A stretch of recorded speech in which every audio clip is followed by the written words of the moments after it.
afternoon. On behalf of the University of Moratuwa, I warmly welcome you to the Award Ceremony 2016.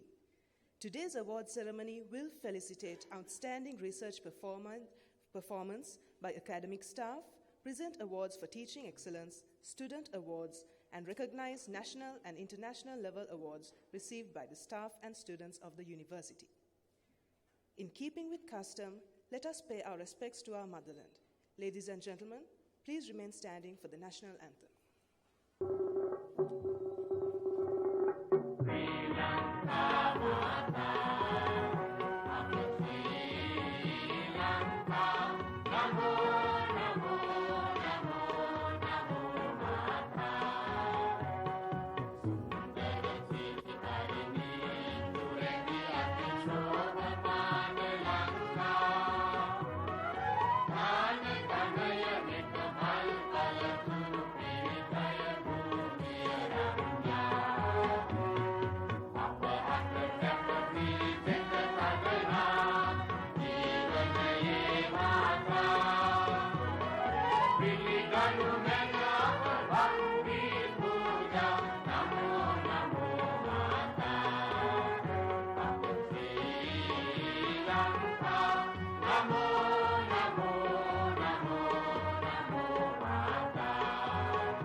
I respectfully invite the Chancellor to announce the award ceremony open.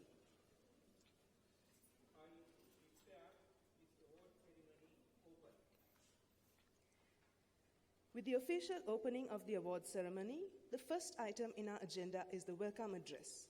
I respectfully invite the Vice Chancellor of the University of Moratuwa, Professor Ananda Jayawardena, to deliver the welcome address.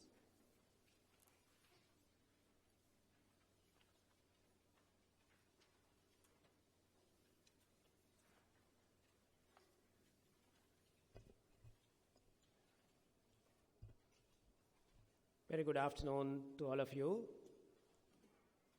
Vidya Jyoti, Professor K.K.W. Pereira, our Chancellor, Professor Rahul Atalage, Deputy Vice Chancellor, Registrar, Deans of the Faculties, Heads of Departments, academic staff members, award winners, also our keynote speaker, Professor Janica Dasilva, dear students, parents.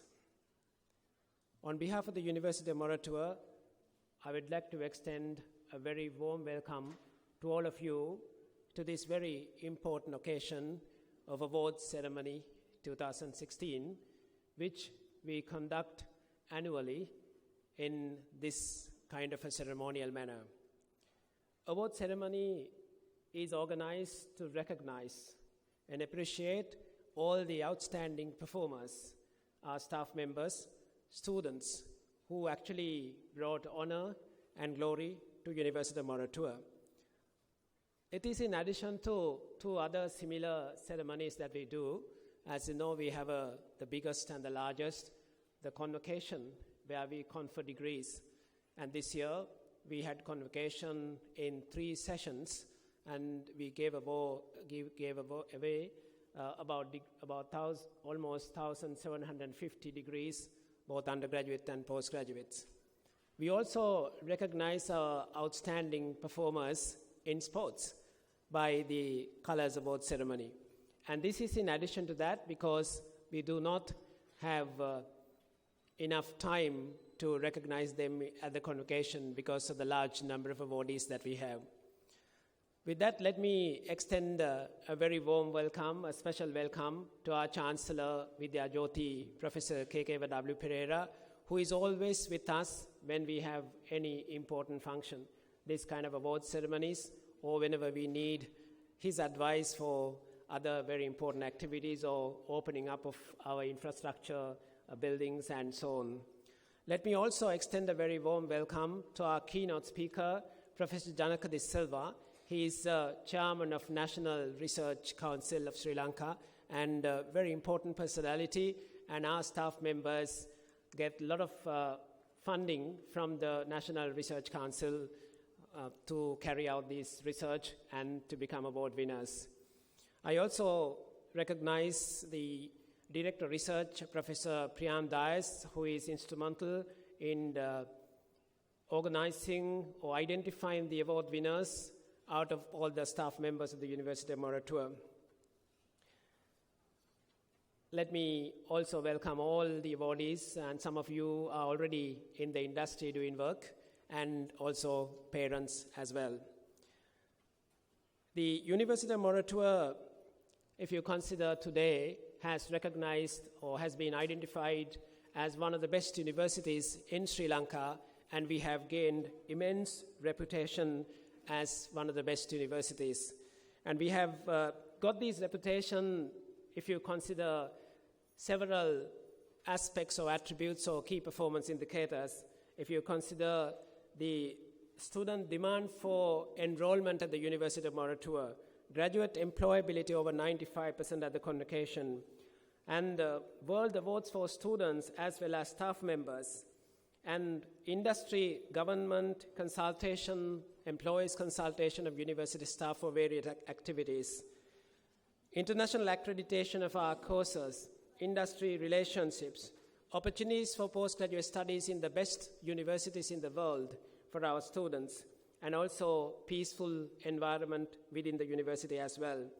And I would like to take this opportunity to appreciate all the leaders of University of Moratuwa, staff members, students who actually created that environment and who made us proud about our achievements. The award winners for outstanding research performances, teaching excellence, and for outstanding academic and student achievements are recognized today, and who have got the national and international awards. And we introduced 2 years ago that we need to officially, formally recognize their achievements at an award ceremony that we conduct here. Those of you who are sitting in the audience and who are award winners are the outstanding lot today, and they are the flag carriers or reputation builders of the University of Moratuwa, and that is our pride. And I would like to extend my appreciations, and I would like to congratulate all of you for your achievements to bring the glory and reputation to University of Moratuwa. With our vision to be the most globally recognized knowledge enterprise in Asia, we have identified that research as one of the most important activities that we need to promote. And in that spirit, we have also taken several initiatives. As you know, we have established a Faculty of Graduate Studies to promote high-end research, PhDs and MPhils, both nationally and internationally. We have created the post of Director Research, who is supporting very much for our young staff members, giving statistics, making a conducive environment in the University of Moratuwa to carry out research. And these initiatives have already given results.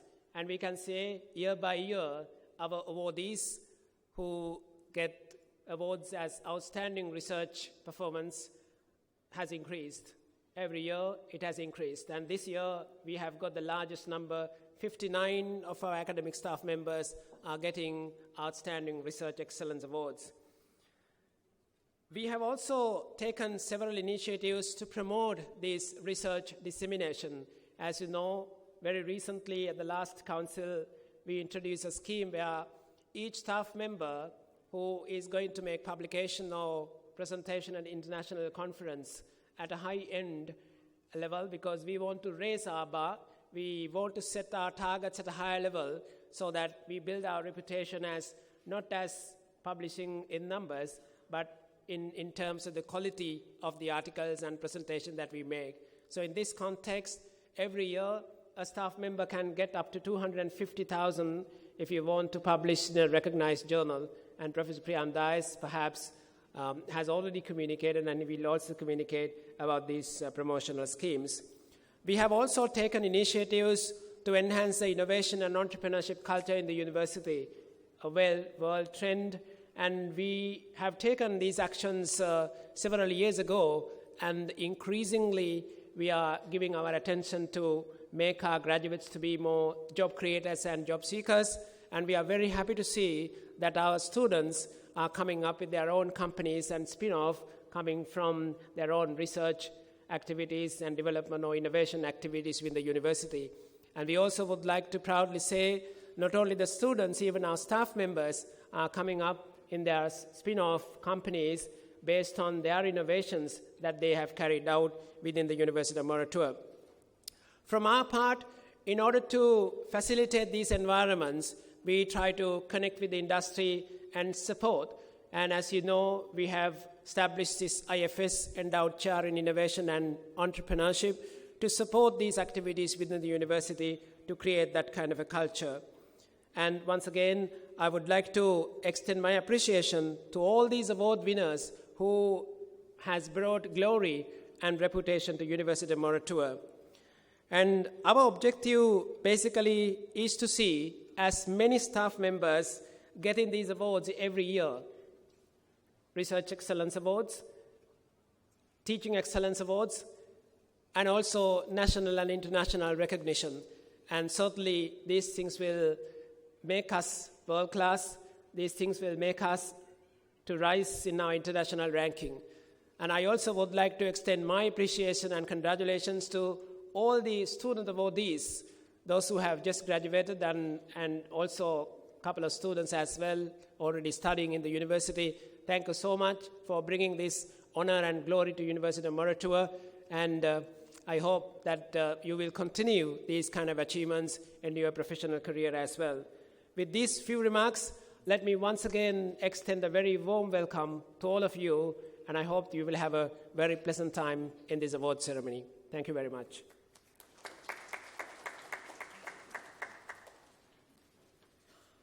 Thank you, sir. It is my pleasure to introduce the next esteemed personality who will be delivering the award ceremony address. Professor Janica Dasilva is Senior Professor and Chair of Medicine at the Faculty of Medicine, University of Kelaniya. He is also the Director of the Postgraduate Institute of Medicine, University of Colombo, and Chairman, National Research Council of Sri Lanka. Professor Dasilva was educated at Royal College Colombo and the University of Colombo, from where he obtained his MBBS and MD, and University of Oxford, from where he obtained his PhD. He has been awarded fellowships by the Royal Colleges of Physicians of London and Edinburgh, the Ceylon College of Physicians, the National Academy of Sciences of Sri Lanka, and honorary fellowships by the Royal Australasian College of Physicians and the Royal College of Physicians of Thailand. He has delivered 8 medical orations and co-authored 12 book chapters 235 papers in peer-reviewed index journals, and 340 conference presentations. He has over 6,000 citations and an H index of 37. He is a member of several advisory committees for the World Health Organization and was editor of the Ceylon Medical Journal for 15 years. In 1996, he became the youngest Sri Lankan to be appointed a professor of medicine. In 2006, he was awarded the Committee of Vice Chancellors and Directors Excellence Award for the most outstanding researcher in medical and allied sciences. And in 2005, he was awarded the national title honor Vidya Jyoti, the country's highest honor for scientific achievement. I cordially invite Vidya Jyoti Professor Janica Dasilva to deliver the award ceremony address.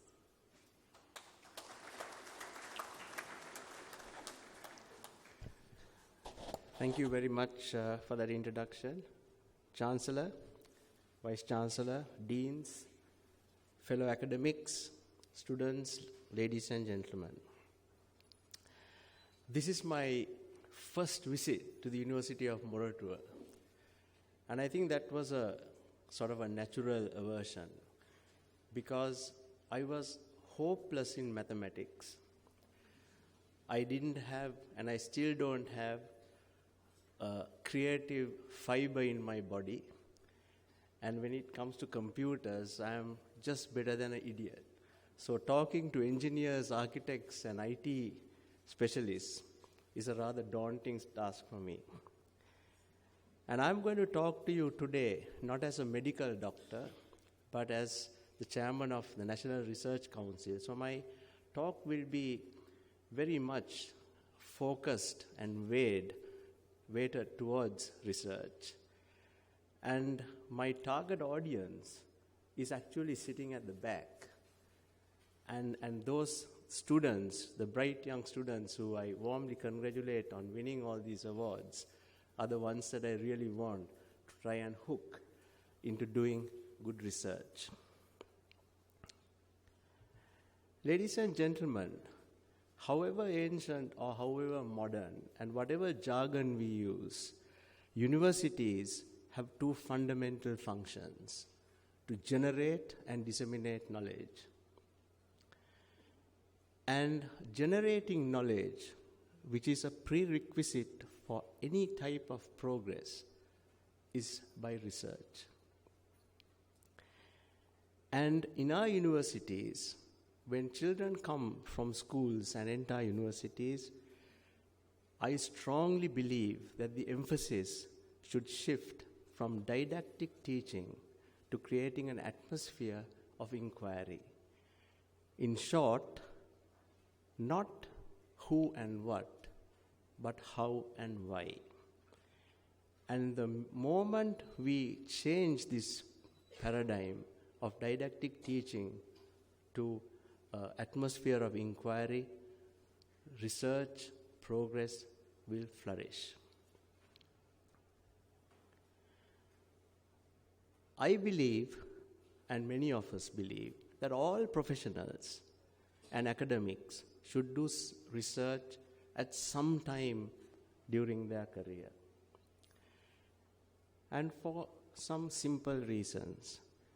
Doing research helps a person to learn scientific method, the discipline, the rigor of scientific method. Even if you then stop doing research, it enables a person who has done research to read other people's research critically, dismissing the odd bad paper that you may read and accepting good science when a research paper is robust. It then assists informed and what we in medicine call evidence-based practices, good practices. And needless to say, among all professionals and academics, it would then improve performance. Now, there are objective measurements of research, productivity, and quality. And they usually include publications and patents. And while I fully understand that in a more technically oriented university patents also have a huge role in measurement of scientific output.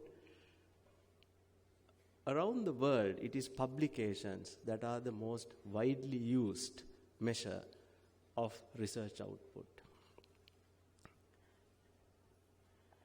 Now, for the students at the back, the words "in my experience" given by anyone at an academic lecture should not be taken as a publication. When someone says "in my experience," when I'm in the audience, I take my phone out and start playing a computer game. Because it's not a valid scientific thing to say "in my experience." That experience should have been published somewhere if it is to be valid. Conference presentations with or without abstracts are better, but certainly not as good as a journal publication as an original article. So when you do research, what you must strive for is to publish it as an original article in a journal. And there are many types of journals. Journals that have no peer review, the so-called predatory journals from which we get hundreds of emails every day asking us to submit publications. Then there are the peer-reviewed journals, journals that would referee what you have written, refereed by people like you, your peers, and then decided whether it is worth accepting or not. And of the peer-reviewed journals, you should choose journals that are published frequently, because if a journal is published once in 5 years, then it can't be a very good journal. And because of all this, the academic world, and I'm afraid now the private sector has moved into that, has now indexers. And most of the better journals in any field are now indexed in international scientific databases. And there are many of them.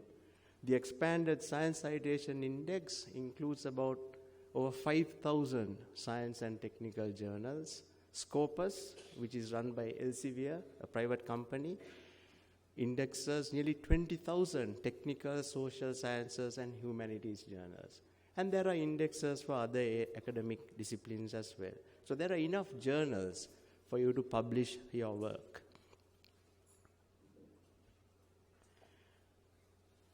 I'm just making some introductory remarks for you to understand the rest of my presentation.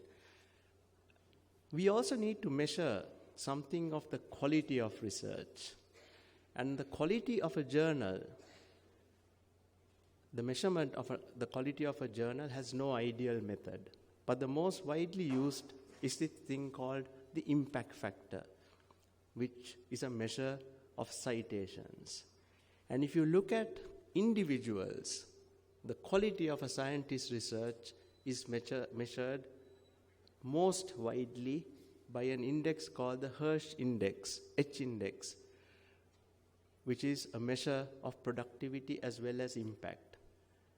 And just to simplify it, if you have published 10 papers, each of which have been cited 10 times, then your H-index is 10. If you have published 1,000 papers and only one of them has been cited, your H-index is 1. Then there is the I-10 index, which are publications which have been cited more than 10 times. So these are some of the measures that we use when we want to look at quality.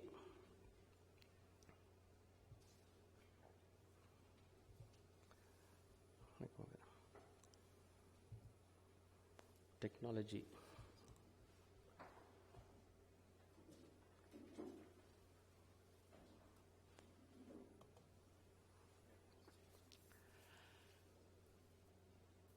So unfortunately, as the chairman of the National Research Council, I have to admit that the research culture is not widespread in our country, even in our universities, of which there are about 16 or 17.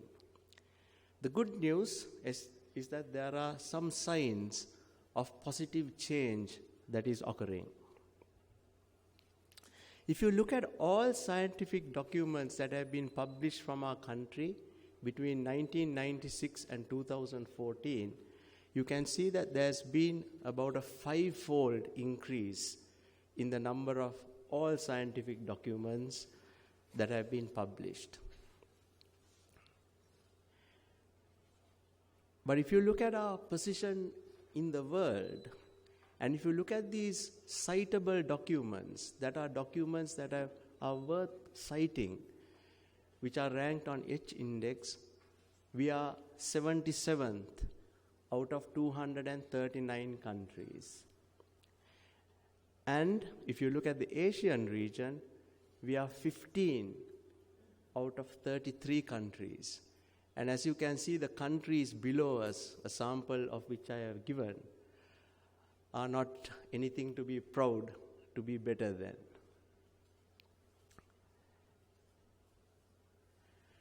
One of the reasons for this was poor funding for scientists. So local funding for research has not been adequate in the past. We've had a long civil war and so on, and the country spent money for other things, and research took a hit. But the levels of funding have increased over the past few years. The National Research Council, the National Science Foundation, the University Grants Commission, and direct funding to universities is now available for grants, to get grants for researchers. In the National Research Council, which I chair from 2011, we have disbursed 200 to 250 million rupees of funding every year through a competitive process. And because this is an engineering architecture kind of faculty, I just want to show you, if you look at the disbursement of funds from the NRC over the last 5 years, 2010 to 2014, what you can see in the red is the sort of medical field, and that remains fairly stable. And the worry is the contraction of the gray area, which is actually engineering, technology, IT, physical sciences, and so on. So that's a bit worrying, and I'm very glad that the Vice Chancellor said that the university is taking steps to improve the research culture in Moratuwa.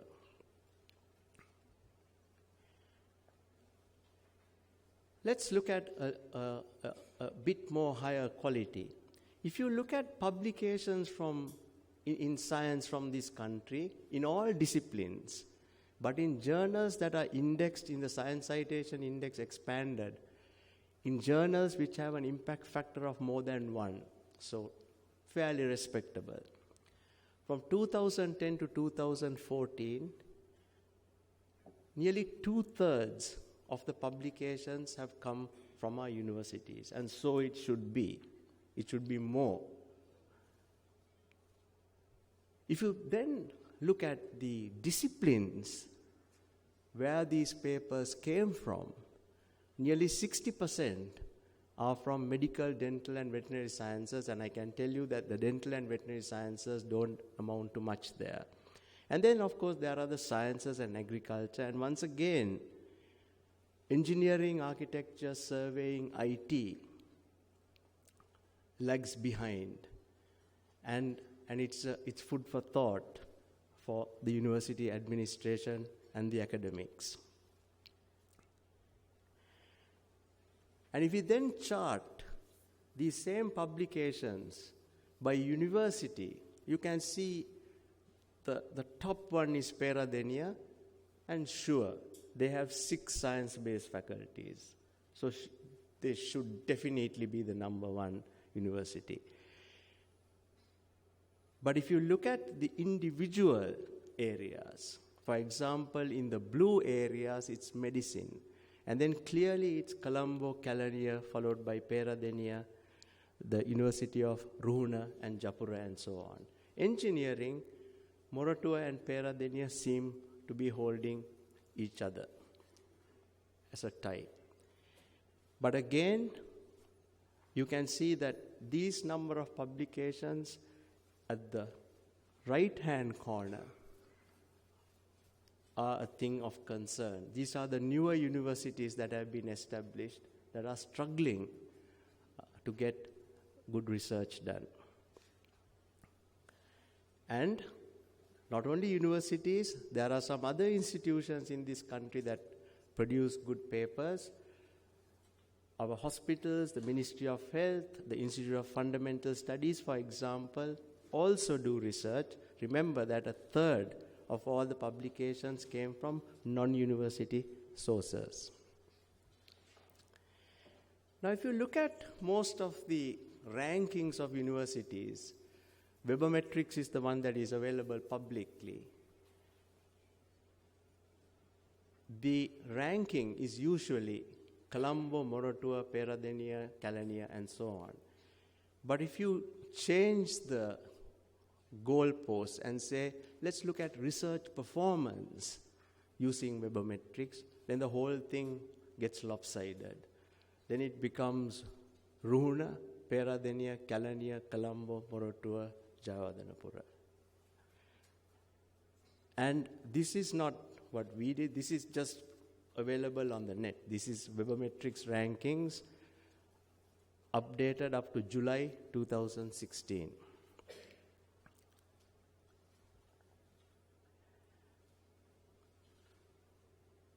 What about research performance among Sri Lankan scientists? Hirsch, the man who invented the H-index, estimated that if an academic works for 20 years and has an H-index of 20, that person can consider him or herself to have had a successful academic career. Now, I know it's weighted. It's more difficult for a humanities academic to get that number of citations than a medical person and so on. But let's forget that for the moment. And if you look at the Sri Lankan list, there are 183 scientists who have got an H-index of more than 10. And 26 with an H-index of more than 20, so successful. One outstanding, and that person is in the IFS, and one unique, that is over 60, and that person is a physicist in the University of Ruhuna. So for a middle-income country, 183 is just not enough. We should be having more than 2,000 people with an H-index of more than 10 if we say that our universities are doing research. The weaknesses, ladies and gentlemen, that I feel are there's a lack of self-confidence to undertake large-scale studies. You know, my goodness, I can't handle 100 million rupee grant. It's too much trouble. There is an aversion to multidisciplinary research teams. I don't want to work with this department. You know, they are not considered on par with my department academically, and so on.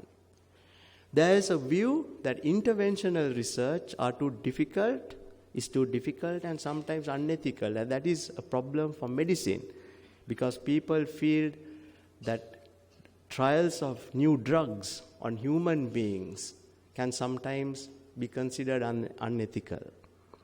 But without doing such trials, new medicines will not be available for illnesses. And all of this leads to poorly funded, poorly planned, very low impact research. And it doesn't help either the academic, the institution, or the country. But we do have strengths. I believe that Sri Lanka has one of the best pools of highly trained professionals and scientists in Asia per capita. Many of us have been exposed to research in centers of excellence abroad. Many of us who have done PhDs in top-class universities all around the world. A lot of us are convinced of the importance of research, and they are motivated to find solutions for local issues. So we've got a great pool of talent which we need to somehow encourage and incentivize to do research. A lot of the time when I talk to people who don't do research, they say, we don't have enough facilities to do research. And my answer to them is, if you are a good academic working in a country like ours, you have to adapt to research in a resource-poor setting. And you have to do research that is feasible. Not trying to compete with Western countries on very basic molecular level sciences. We can never beat them. But focus on problems that are relevant locally, but are rare in the West, so that they don't have a chance to do research in those areas. For example, in my own field, malaria or snake bite, where we can be world leaders, because the West does not have snake bite. And then, once you make your name, seek foreign collaboration where necessary to take your research to the next level. And I just want to give you 2 examples from medicine, my own field. Research in clinical toxicology and snake bite. And this is a funny world map. I don't know how many of you are familiar with this. This is a density equalization map projection. So, and this is the global burden of fatal intentional self-harm, i.e. attempted suicide. And you can see that India is hugely overrepresented in this world map, but then so is Sri Lanka at the bottom there. It's far more overrepresented than Australia, which is a little line in the corner at the bottom there. So this is what a density equalizing map projection is. The bigger the problem, the bigger you are in the world map. And over the last 10 years, Sri Lanka has contributed to 13% of all clinical trials in clinical toxicology in the world. If you look at snake bite research, again a similar map, and this is from a recent article that I edited. From 1900 to 2007 is the world map on top, and you can hardly see Sri Lanka. This is the global publications on snake bite related research. But if you look at the bottom one, which is 2008 to 16, we are clearly seen.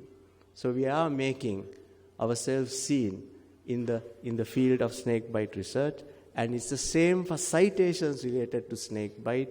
On the top, I don't think you can differentiate where we start and India ends, but in the bottom map, you can see that Sri Lanka is getting a little prominent.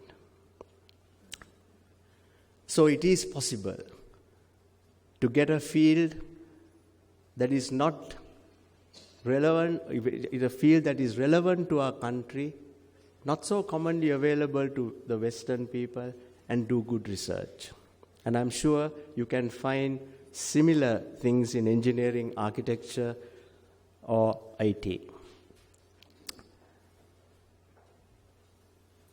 Chancellor, if I just may summarize what I have said, all academics and professionals are duty-bound to do research. There is no place in a university for a person who says, I don't want to do research. And an indicator of good research is an original article in an indexed journal with an impact factor. But it also may be a patent. But after you get the patent, please try to publish your work, because the patent is not the end of your research. And although what I have shown you, ladies and gentlemen, are imperfect and limited measures to judge research in this country by, I hope you realize that the output and quality of our research needs to improve, although there are positive trends over the last 5 or 6 years. And the challenge, ladies and gentlemen, and the ladies and gentlemen at the back, The challenge is to make this big paradigm shift, to be confident enough to do large-scale, multidisciplinary, innovative, interventional research. And that is my message to the young students who have won awards today. Don't be scared of getting big grants and thinking big when you are thinking of research projects. And I will end here by congratulating the staff and the students who have won their research awards today. Thank you.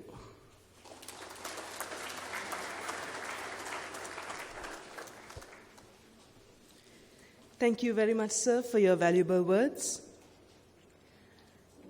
Knowledge creation through research is one of our main roles as academics, as stated by Professor Janica Dasilva. It is now time to honor the academics of our university who have spent great effort to expand the boundaries of current knowledge.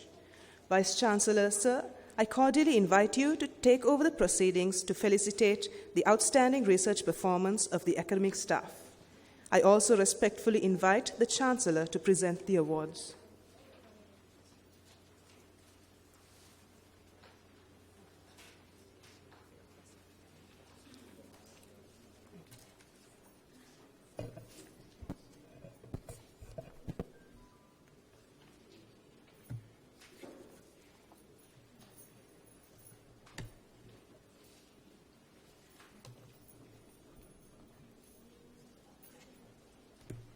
Chancellor, sir, I have the honor to report that on the recommendation of the Senate, the Council has resolved to award appreciation of outstanding research performances 2015 to those who will be presented by the Chairman, Senate Research Committee.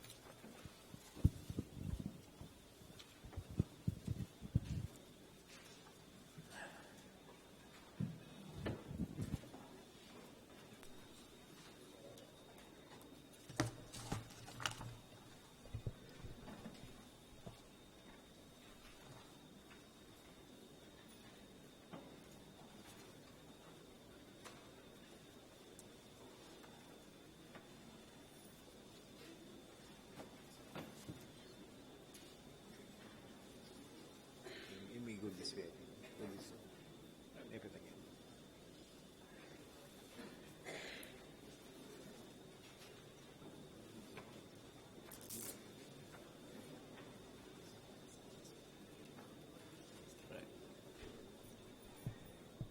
Chancellor, I present first of all Dr. A.M.H.S. Abekun, who is overseas, I think. Mr. M.D.T.E. Abenayaka,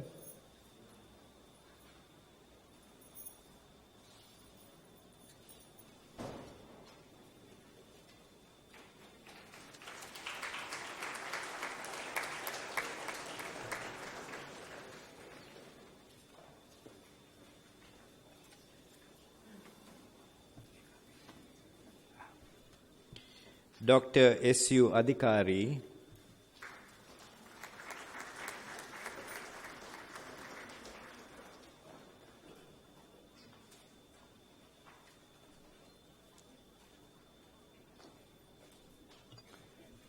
Professor Mrs. B.M.W.P.K. Amarasinghe,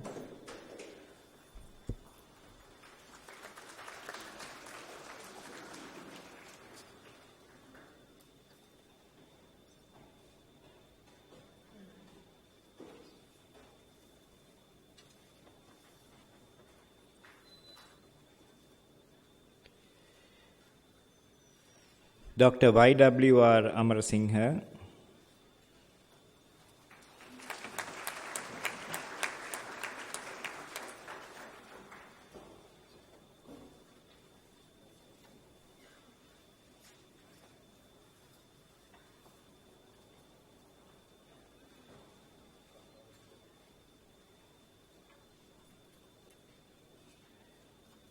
Dr. H.M.N.D. Bandara,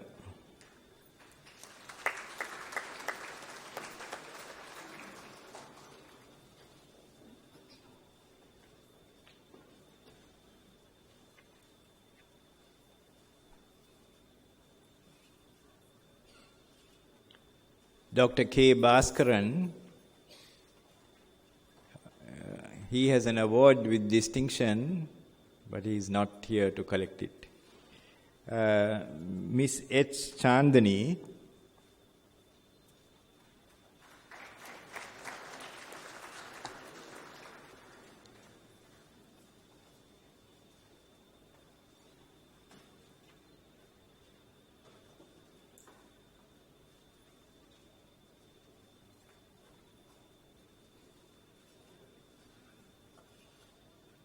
Professor S.W.S.B. Dasanayaka, an award with distinction.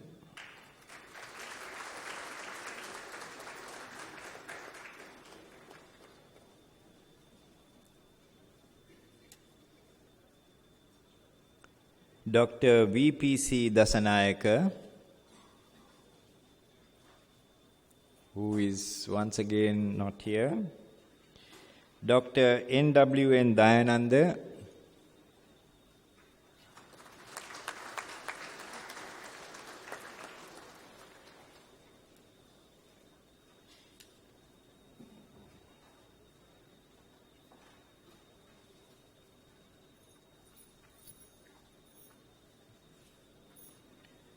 Professor A.A.P. Dialvis, who has indicated that he may not be here, and he isn't, an award with distinction. Professor M.A. Dasilva,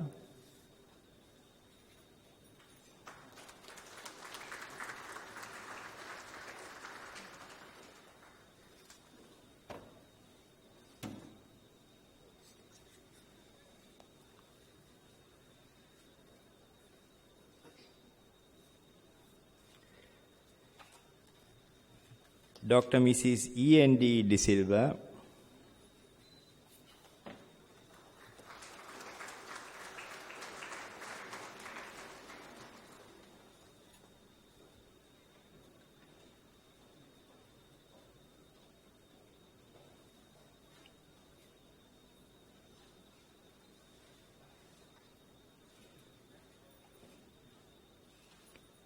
Dr. Mrs. S.M. Egodage, who has indicated that she will be unable to be here.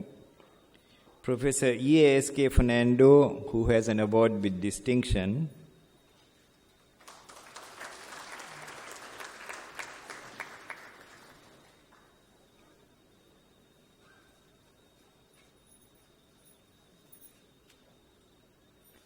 Dr. M.S.D. Fernando,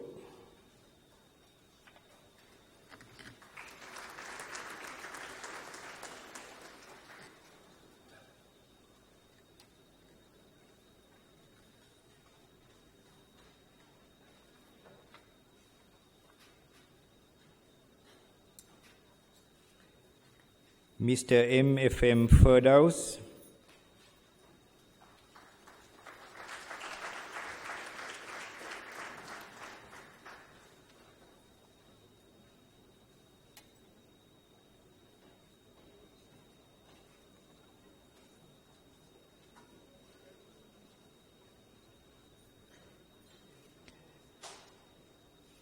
Dr. C.D. Gamage,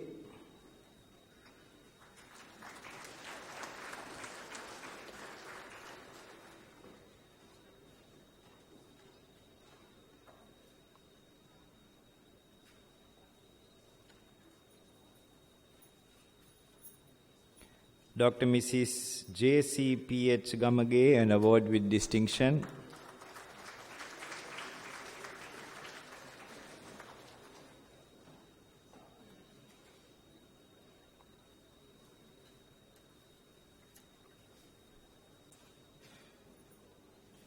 Dr. R.A.R.C. Gopura, also an award with distinction.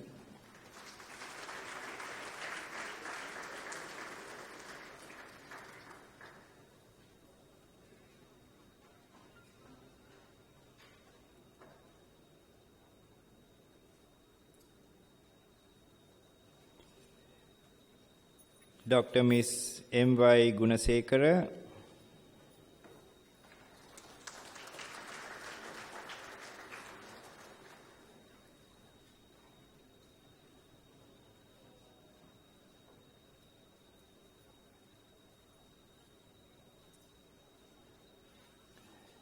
Dr. R.U. Halbatura,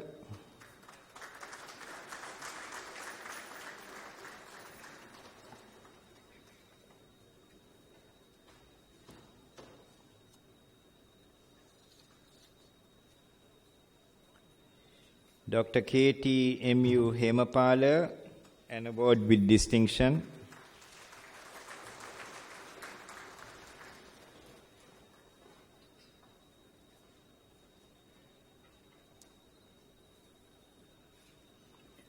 Dr. A.G. B.P. Jayasekara,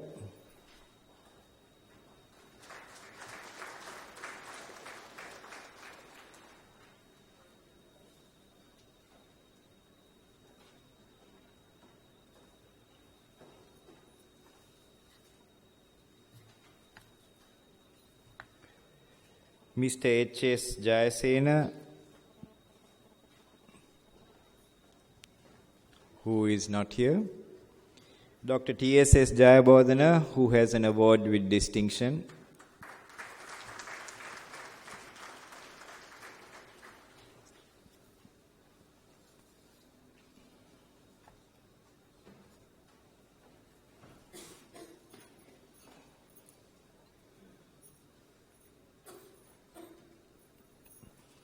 Dr. N.D. Jayavira,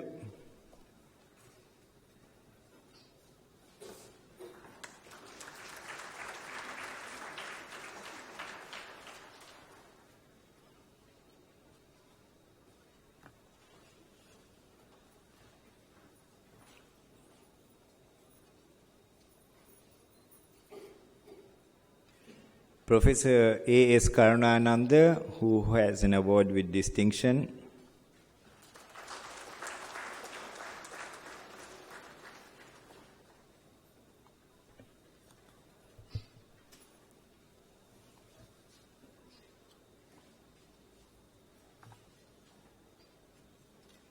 Mr. P.M. Karunaratna, another member of the head table.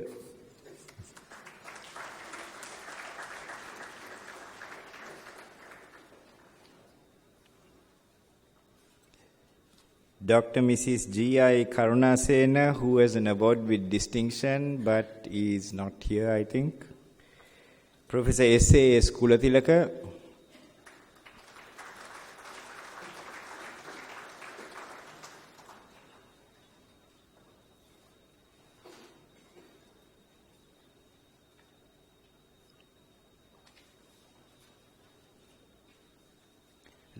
Dr. C.S. Levangamage.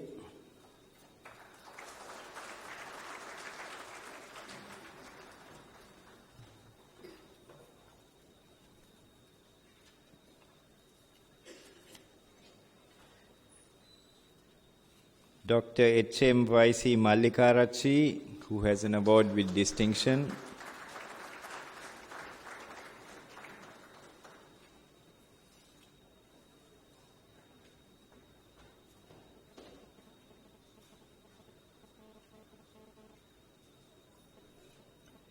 Professor W.K. Mampearachi, another award with distinction.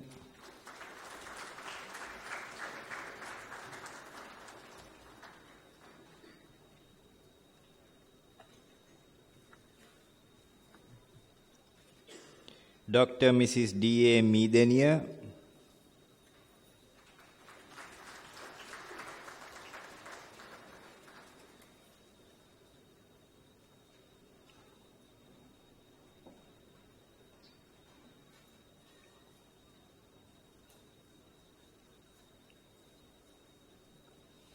Professor S.M.A. Nanayakara.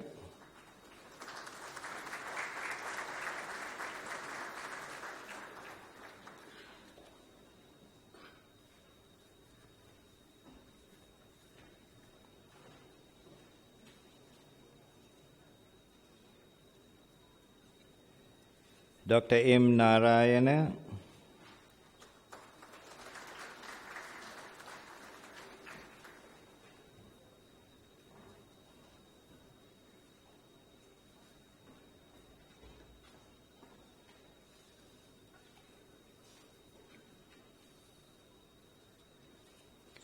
Dr. U.P. Navagamua, who has an award with distinction.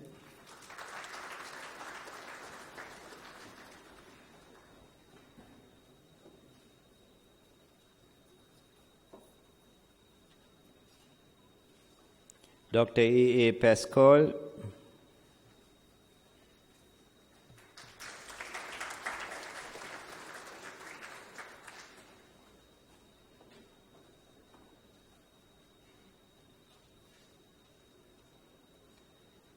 Mrs. B.A.K.S. Pereira, who has an award with distinction.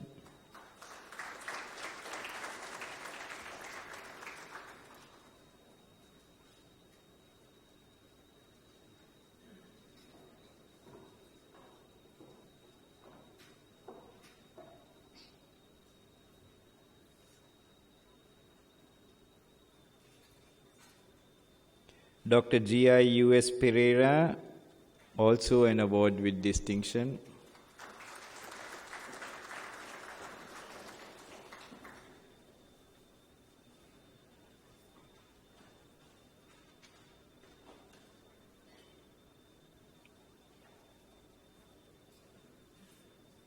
Dr. Mrs. I.G.P. Rajapaksa, who has expressed her inability to be here. Dr. R.M.K.U. Rajapaksa.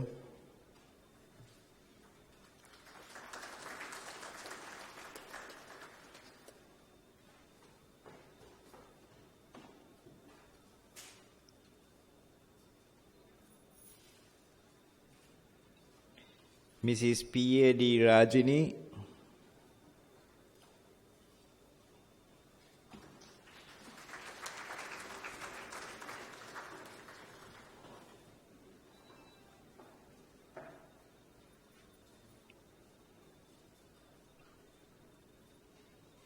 Dr. Mrs. T. Ramachandra.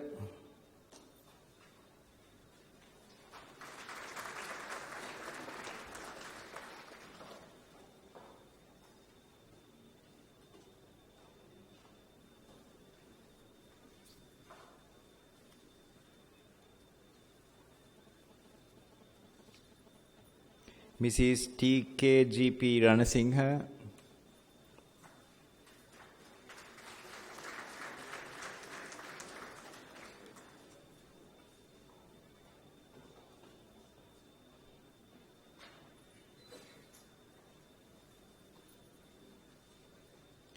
Dr. L. Ranatunga, who has an award with distinction.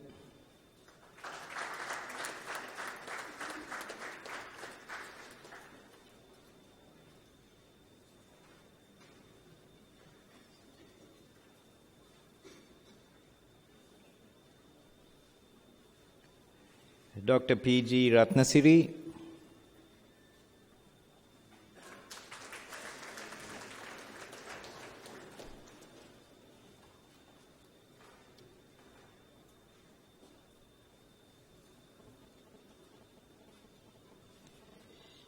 Dr. G.R. Ratnayaka.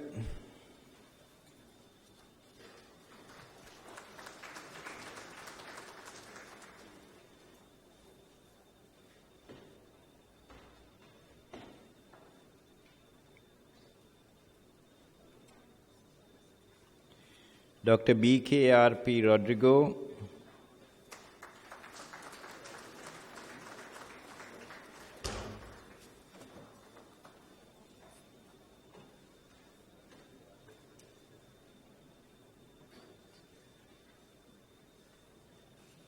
Dr. W.D.A.S. Rodrigo, who has an award with distinction.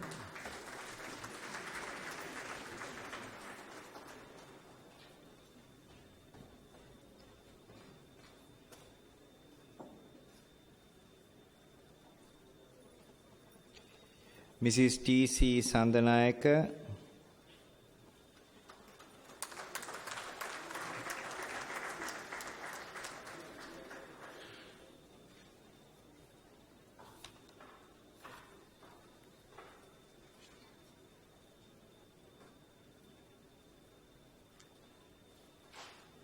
Dr. Mrs. Y.G. Sandanayaka.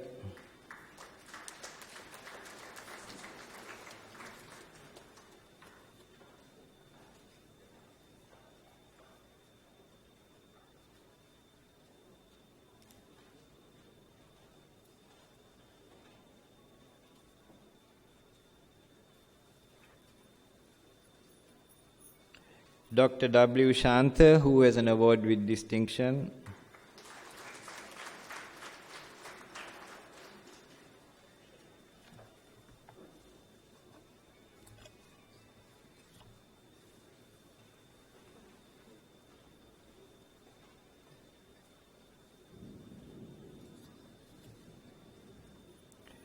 Dr. Mrs. K.G.A.S. Vaidyasekara.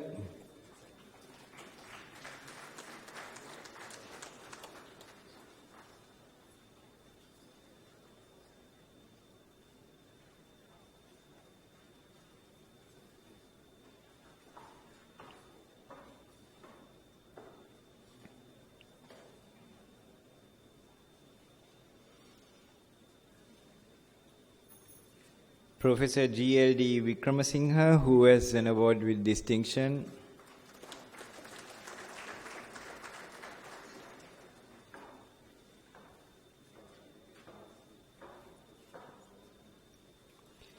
Professor Mrs. V.M. Vikramasinghe, also an award with distinction.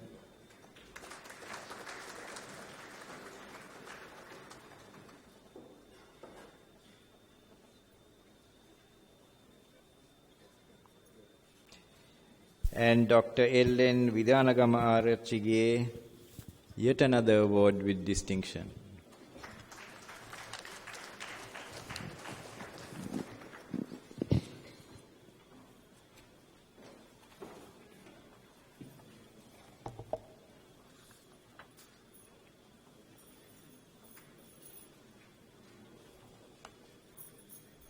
Thank you, Chancellor.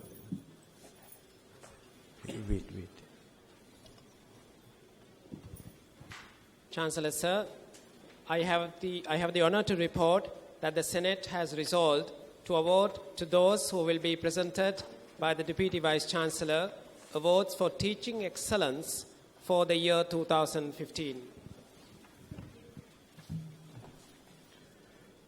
Chancellor, I present Mrs. T.C. Sandanayaka,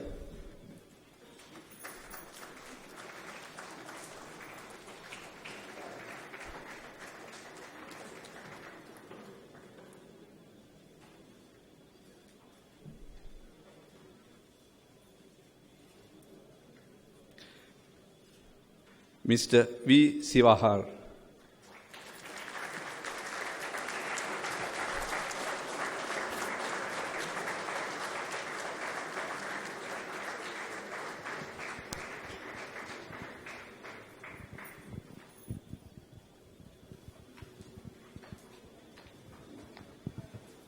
Chancellor, sir, these are student awards. I have the honor to report that on the recommendation of the Senate, the Council has resolved to award the following awards to those who will be presented by the Dean of the Faculty of Architecture.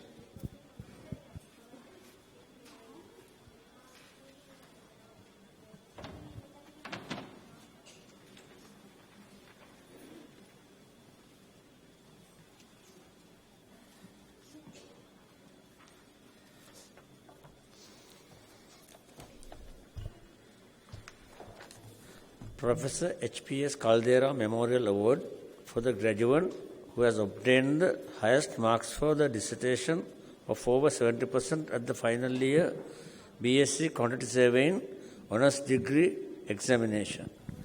Donated by Billion Economics Students Society, University of Moratuwa, academic year 2013-2014, awarded to MRMF Arya Chandra.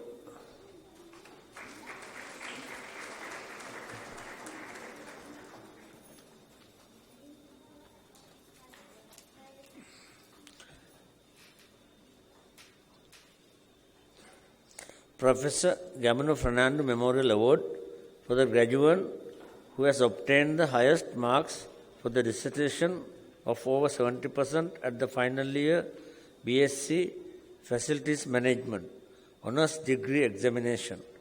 Donated by Billion Economics Students Society, University of Moratuwa, academic year 2013-2014, awarded to OVDS Chintaka.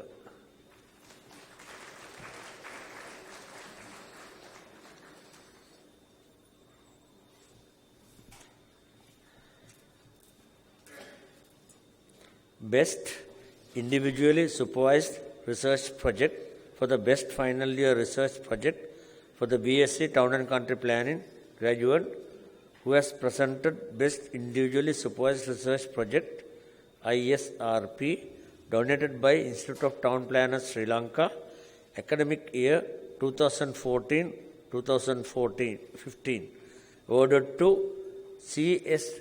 Dasilva.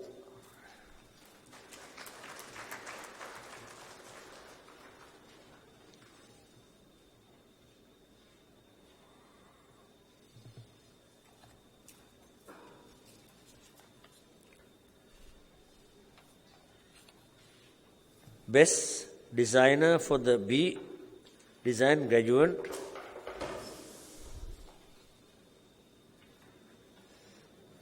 who has obtained the highest total marks, not less than 70% at the third and final year design projects, donated by Gandhara Crafts and Artifacts Private Limited, academic year 2013-2014 and 2014-2015, awarded to K.K. Kaviska, W.B.T.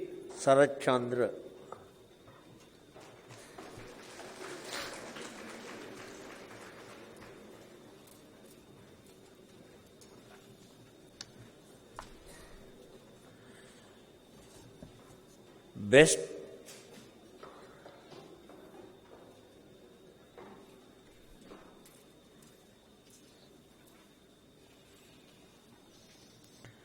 Best Overall Performance award for the B Design graduate who has obtained the OGPA exceeding 3.8 for the final examination and demonstrated extraordinary skills levels in leadership qualities, extracurricular activities and entrepreneurship, donated by Westgate International Private Limited.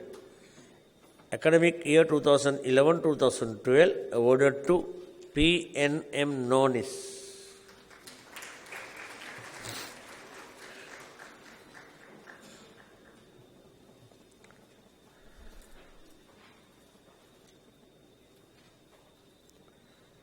Herbert Gonzalez Award for the student who has obtained at least an A grade and the highest marks for the major design project at the Level 3 of the Honours Degree of Bachelor of Architecture program, donated by Ravenna, Western Australia, academic year 2015-2016, awarded to R.I. Sirivansha.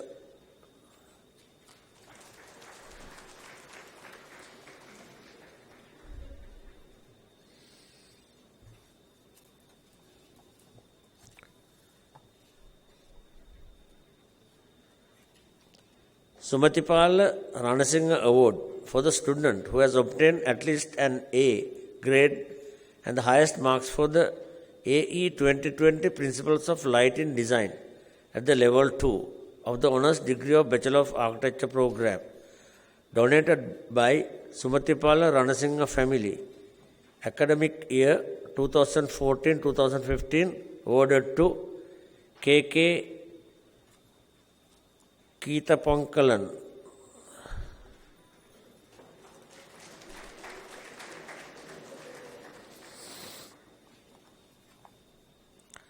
B.K.S. Kularatna.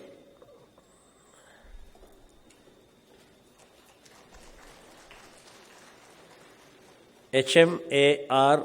Gunatilaka.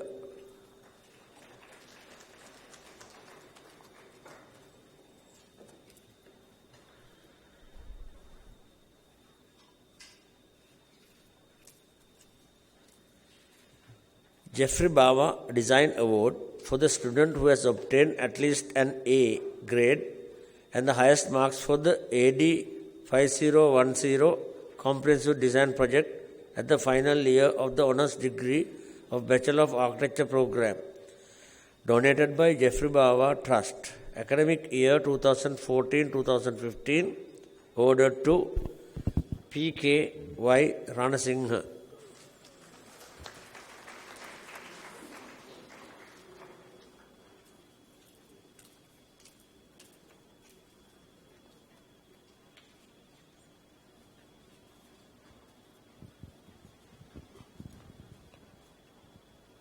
Chancellor, I have the honor to report that on the recommendation of the Senate, the Council has resolved to award the following awards to those who will be presented by the Dean, Faculty of Engineering. Professor Harlan Cleveland Award for any engineering student who obtains the highest grade point average of 3.7 or above and complete at least 6 credits from management subjects in the first attempt at Semester 5, Semester 7 and Semester 8 examinations, academic year 2014-2015, awarded to B.G. Hettige.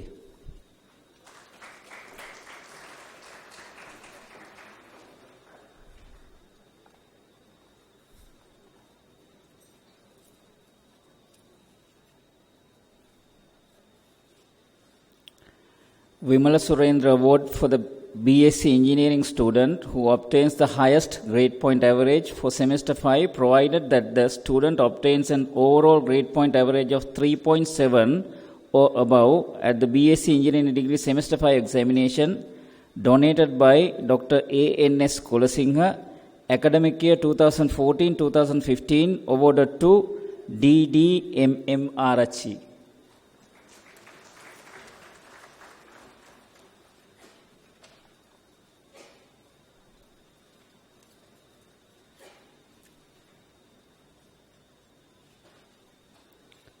Professor C. Patuatwithana Memorial Award for the BSc Engineering student who obtains the highest grade point average for Semester 7 and Semester 8, provided that the student obtains an overall grade point average of 3.7 or above at the BSc Engineering degree Semester 7 and Semester 8 examinations, donated by Ms. Dilrukshi and Mr. Chatura Patuatwithana, academic year 2014-2015, awarded to S.W.S. Samarkon.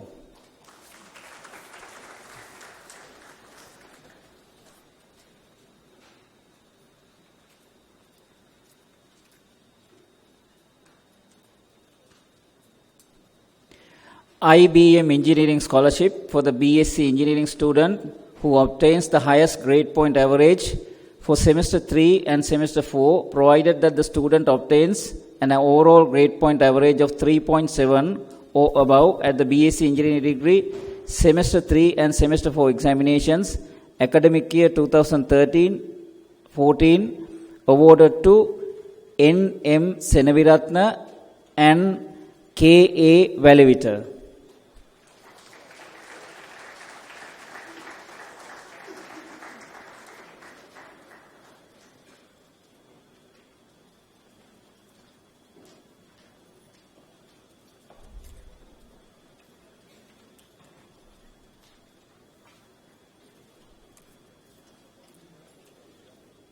Same award for the academic year 2014-2015, awarded to M. Vidanapathirana.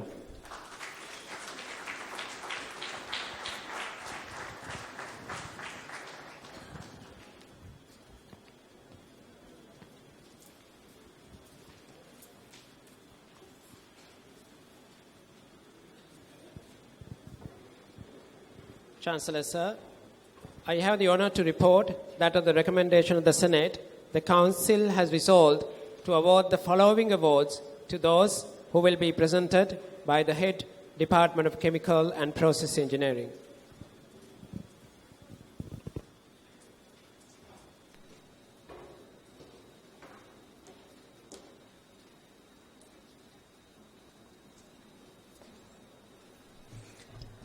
Ceylon Tobacco Company Limited Scholarship for the Chemical and Process Engineering student who has obtained the highest grade point average in the first attempt in Semester 3 and Semester 4 examinations, provided that the student obtains an overall grade point average of 3.7 or above. Donated by Ceylon Tobacco Company Limited. Academic year 2014-2015, awarded to G.K.S.H. Nishankar.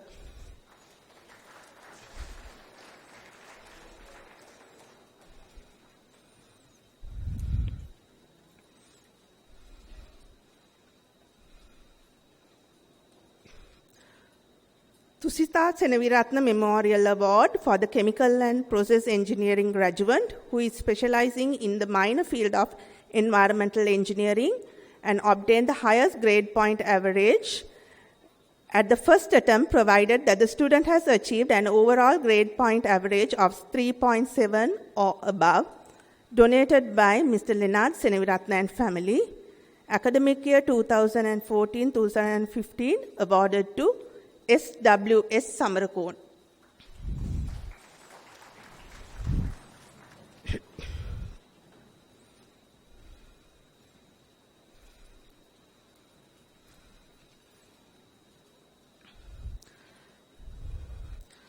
Tusita Senaviratna Memorial Scholarship for the Chemical and Process Engineering student who has obtained the highest grade point average in the first attempt in semester 5 examinations, provided that the student obtains an overall grade point average of 3.7 or above. Donated by Mr. Leonard Senaviratna and family. Academic year 2014-2015, awarded to D.C.J. Varnasurya.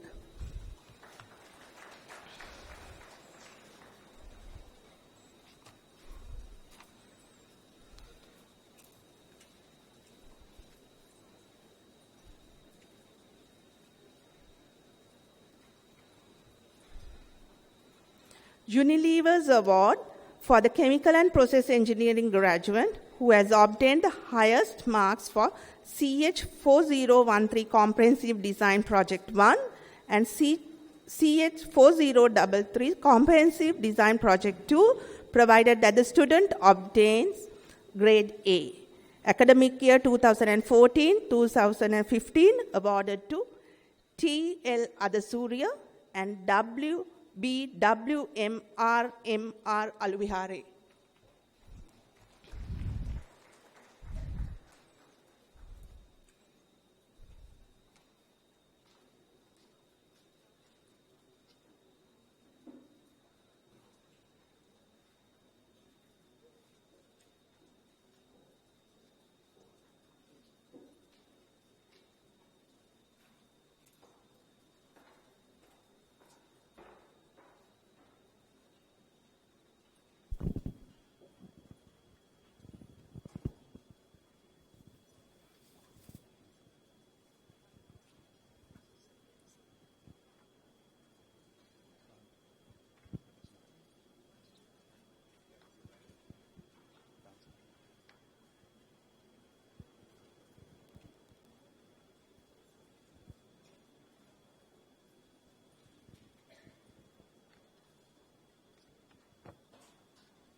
Chancellor, I have the honor to report that on the recommendation of the Senate, the Council has resolved to award the following awards to those who will be presented by the Head of the Department of Civil Engineering.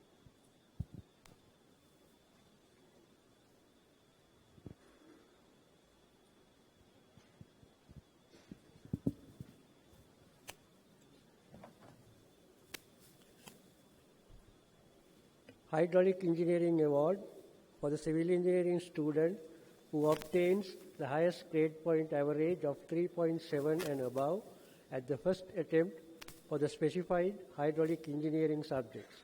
Academic year 2014-2015, awarded to KHSS Dasilva.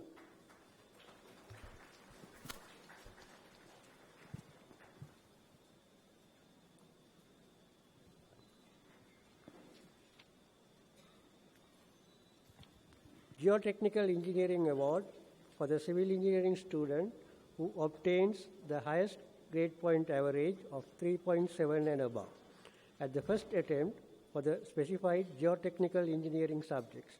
Academic year 2014-2015, awarded to KHSM Sampath.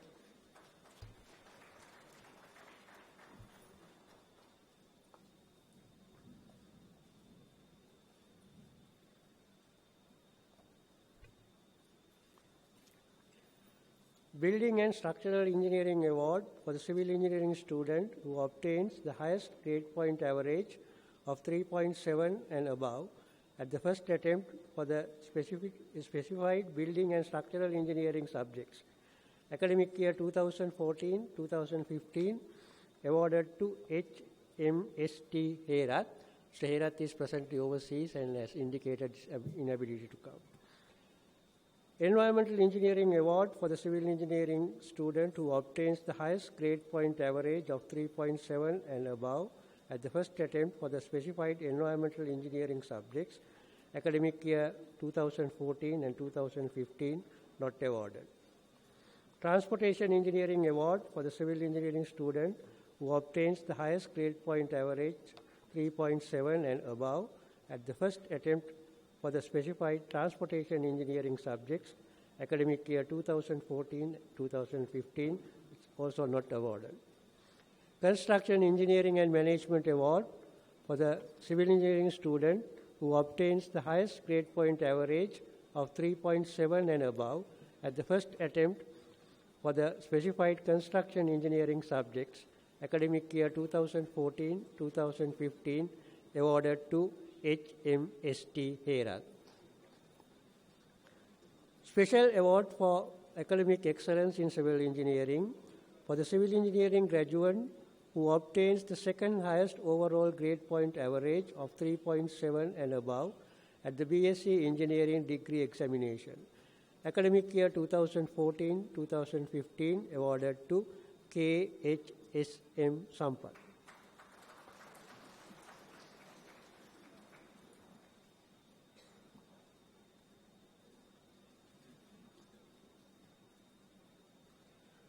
Special Award for Academic Excellence in Civil Engineering for the civil engineering graduate who obtains the third highest overall grade point average of 3.7 and above in the BSc Engineering degree examination. Academic year 2014-2015 awarded to S.T. Valnyarachi.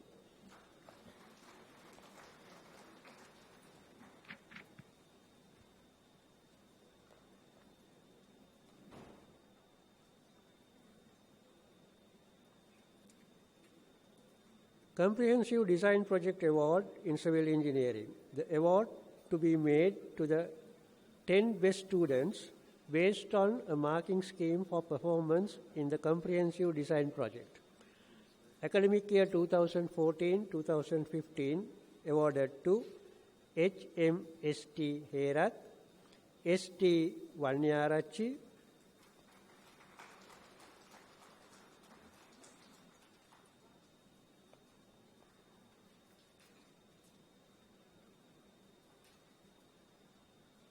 W.A.R. Tilanka,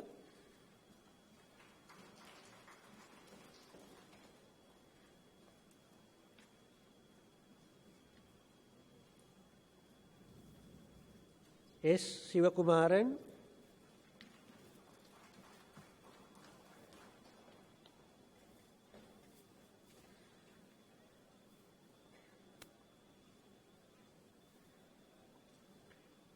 P.H. Rajavasam,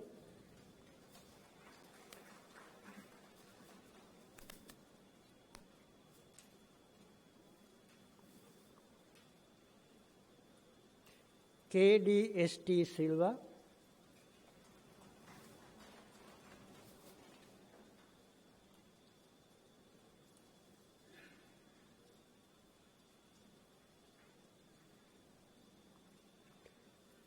D.D. Nakalanda,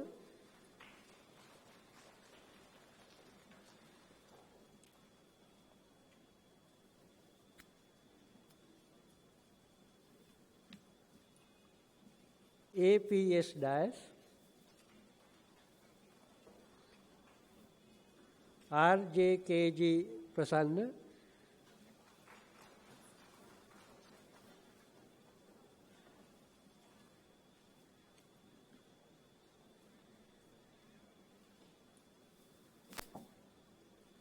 M.S. Sandipani.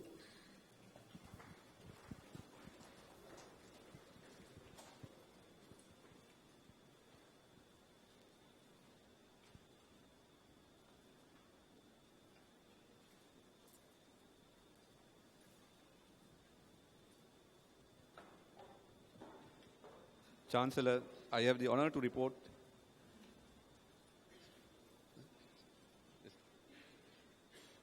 on the recommendation of the Council. Chancellor, I have the honor to report that on the recommendation of the Senate, the Council has resolved to award the following award to those who will be presented by the Head Department of Computer Science and Engineering.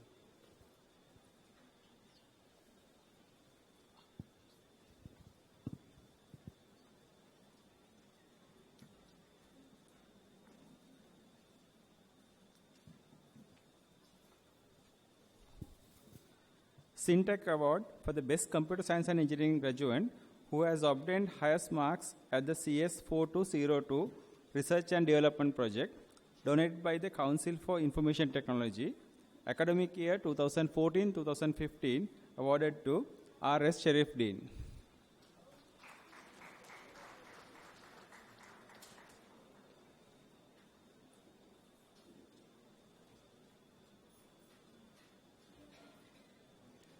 Virtusa Award for the graduate who has obtained the highest marks in the CS 3202 Software Engineering Project subject to a minimum of 85% at the BSc Engineering examinations, donated by Virtusa Private Limited, academic year 2014-2015, awarded to T.R. Vikramasinghe.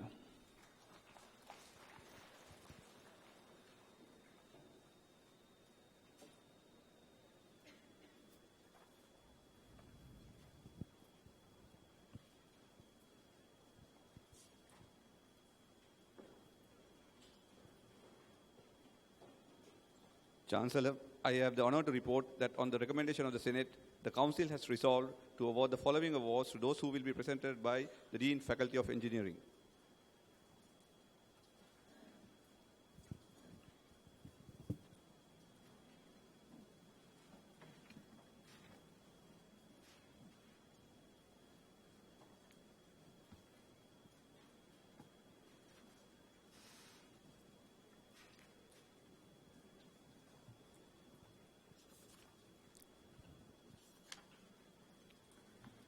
Ceylon Tobacco Company Award, Company Limited Scholarship for the Earth Resources Engineering third year student who obtains the highest grade point average of 3.7 or above at the BSc Engineering Semester 5 examination, donated by Ceylon Tobacco Company Limited, academic year 2014-2015, awarded to MML Lasantha.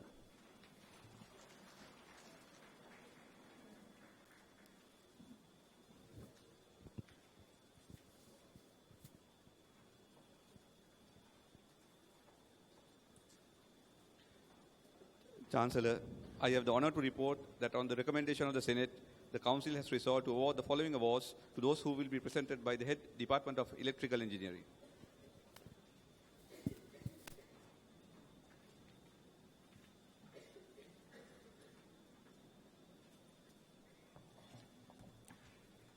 ESOC Award for the individual graduates who have obtained a grade A or above for their contribution to the best final year electrical engineering undergraduate project, donated by Electrical Engineering Society, University of Maratua, academic year 2014-15, awarded to SRA Bologna.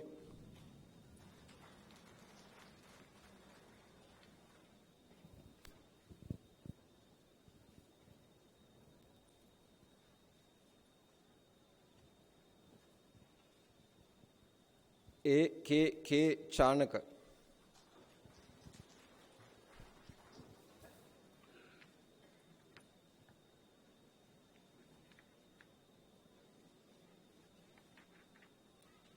G.C. Jayardhana.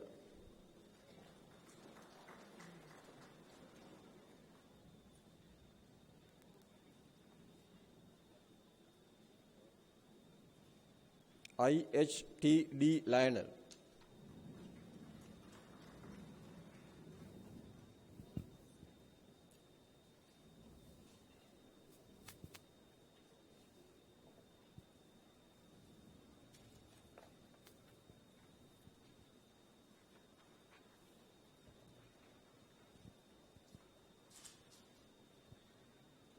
Chancellor, I have the honor to report that on the recommendation of the Senate, the Council has resolved to award the following awards to those who will be presented by the Head Department of Electronics and Telecommunication Engineering.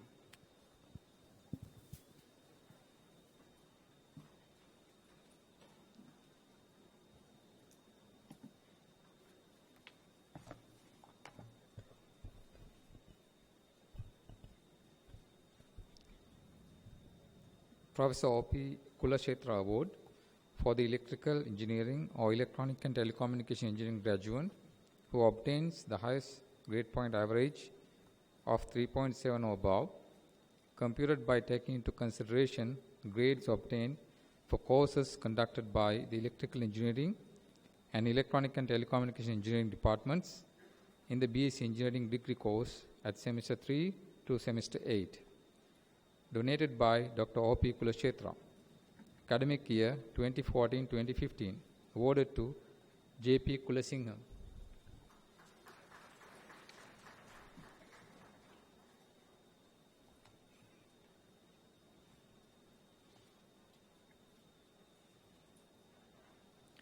Sri Lanka Telecom Scholarship for the BSc final year students in Electronics and Telecommunication Engineering who have obtained the highest grade point average of 3.7 or above, considering all subjects offered at semester 3, semester 4 and semester 5. Academic year 2012-2013 awarded to J.P. Kulasingham.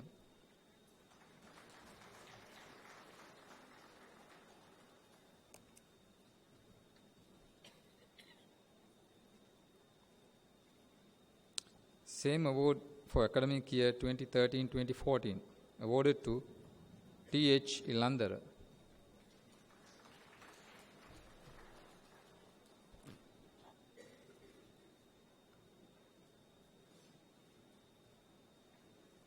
Sri Lanka Telecom Scholarship for the BSc final year students in Electronic and Telecommunication Engineering who have obtained the highest grade point average of 3.7 or above, considering all subjects offered at semester 5. Academic year 2012-2013 awarded to J.P. Kulasingham.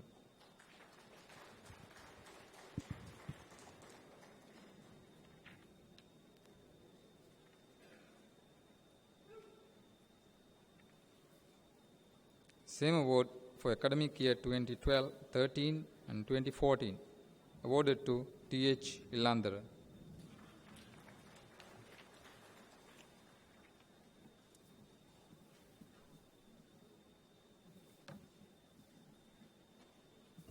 Professor K.K.Y.W. Pereira Award for the Electronic and Telecommunication Engineering graduate who obtains the highest grade point average of 3.7 or above, considering all subjects offered at semester 7 and semester 8, donated by Professor K.K.Y.W. Pereira.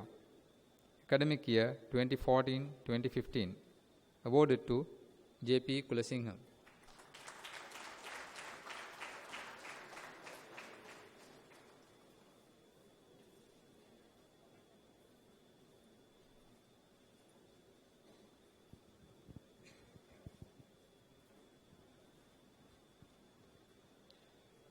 Chancellor, I have the honor to report that on the recommendation of the Senate, the Council has resolved to award the following awards to those who will be presented by the Head Department of Material Science and Engineering.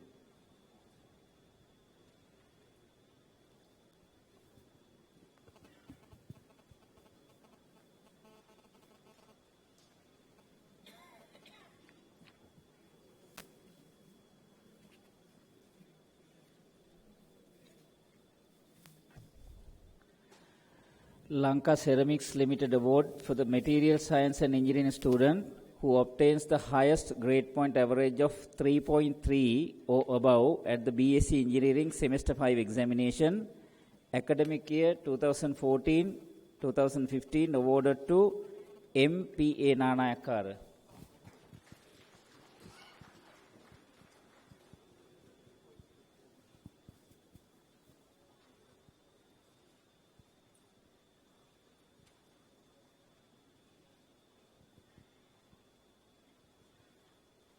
Chancellor, I have the honor to report that on the recommendation of the Senate, the Council has resolved to award the following awards to those who will be presented by the Head Department of Mechanical Engineering.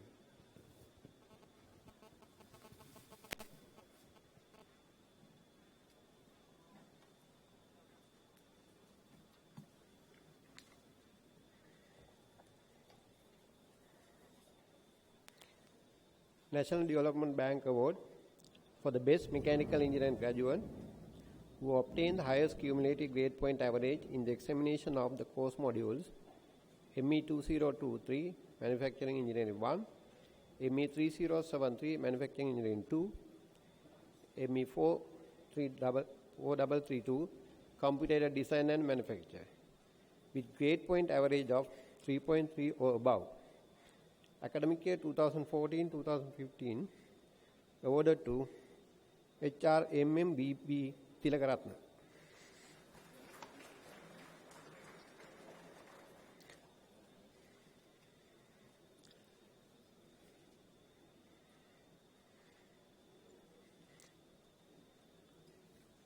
MR Prelis Award for the Mechanical Engineering graduate who obtained highest grade point average in the examination of the course module ME 4072 Industrial Engineering with 3.3 or above.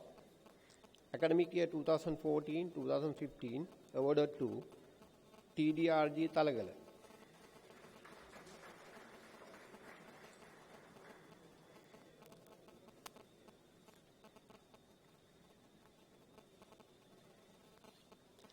Professor G.K. Vatugala Memorial Award for the Mechanical Engineering student who has obtained the highest overall mark with grade A or above in the examination of the course module ME 3012 Control System and Instrumentation, donated by family of late Professor G.K. Vatugala.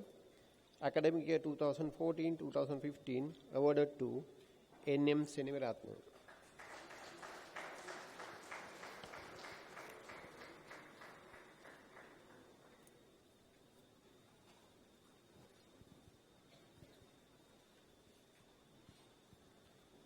Chancellor, I have the honor to report that on the recommendation of the Senate, the Council has resolved to award the following awards to those who will be presented by the Head Department of Textile and Clothing Technology.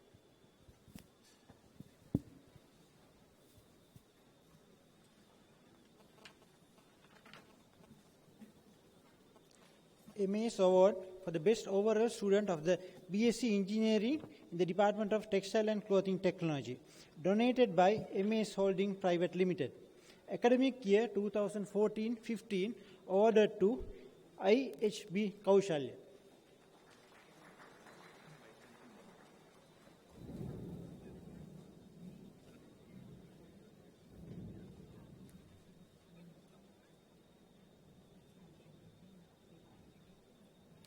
A&E Award for the Best Industrial Trainee BSc Engineering in the Textile and Clothing Technology, donated by A&E Lanka Private Limited. Academic year 2014-15 awarded to MDJ Dushanta.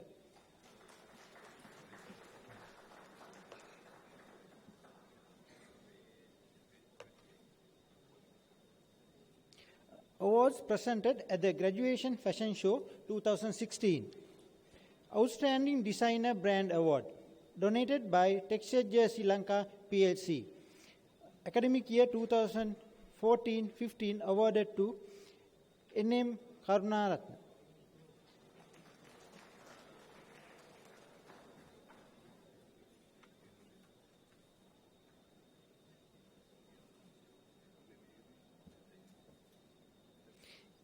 Innovative Textile and Fabric Designer, donated by Texture Jersey Lanka PLC.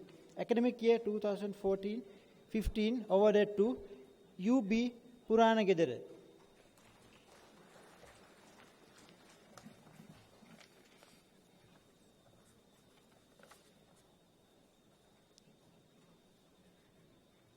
Most Commercially Creative Designer, donated by Texture Jersey Lanka PLC. Academic year 2014-15 awarded to W.K.R.M. Attanayaka.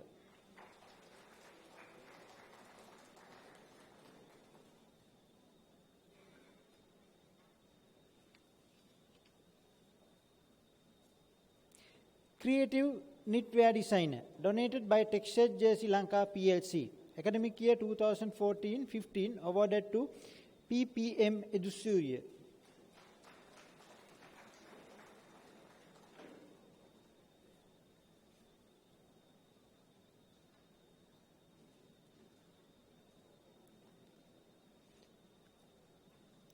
Best Menswear Designs Award, donated by Texture Jersey Lanka PLC Limited.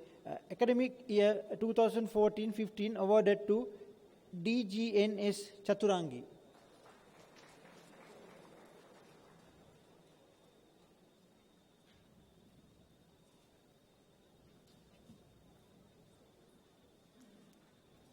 Innovative Designer Award, donated by Texture Jersey Lanka PLC.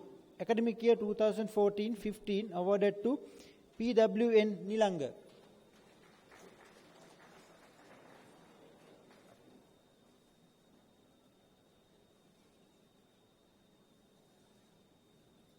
Serendip Inspirational Designer Award, donated by Texture Jersey Lanka PLC. Academic year 2014-15, awarded to EMMS Ekanayaka.